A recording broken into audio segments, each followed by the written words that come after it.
இயேசு கிறிஸ்துவின் நாமத்தினால் உங்களுக்கு என் அன்பின் நல்வாழ்த்துக்கள். இந்த நாளில் இந்த வேளையில் கூட நம்ம முதல் இந்த ஆராதனை நாளை நம்ம பார்த்து கொண்டிருக்கிறோம். கர்த்தர் நிச்சயமாக இந்த நாளில் நம்மளை அப்படியாய் நடத்துவாராக. இந்த நாளில் கூட அப்படியாய் பார்க்கும் பொழுது கர்த்தர் நம்மோடு கூட இருந்து நடத்தப்பட போகிற வார்த்தைகளுக்காக நம்ம கர்த்தரை ஸ்தோத்தரிப்போம். இந்த நாளை கூட நம்மளை ஆசீர்வாதமாய் நம்மளை பரிசுத்தமாய் படுத்துவாராக. அது ஏதாவது வசனம் இருக்கான்னு சொல்லி பார்க்கும் பொழுது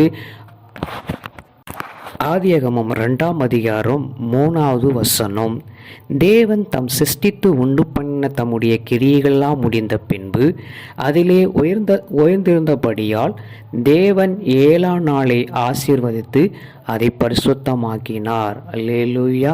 அப்படியாய் கர்த்தர் இந்த 7ஆம் நாளை ஆசீர்வதித்து அதை பரிசுத்தமாக்கினார். அவர் ஓய்ந்திருந்தார் என்று வசனம் சொல்லுகிறபடியினால் இந்த நாள், இந்த ஓய்வு நாளில் கர்த்தர் நம்மளை பரிசுத்தமாக்கும், நம்மளை ஆசீர்வதிக்கவும் கர்த்தர் இந்த நாளை கொடுத்ததுனால நம்ம கர்த்தரை ஸ்தோத்தரிப்போம். இந்த நாளில் நீங்கள் வசனங்களை கேட்கவும், கர்த்தருடைய ஆலயத்தில் நீங்கள் பிரவேசித்து நீங்கள் ஓய்ந்திருக்கவும், பரிசுத்த பண்ணிக்கொள்ளவும் கர்த்தர் நம்மளை அழைத்திருக்கிற அந்த அழைப்பில் நீங்கள் அப்படியா விசுவாசித்து ஜெபம் பண்ணுங்க.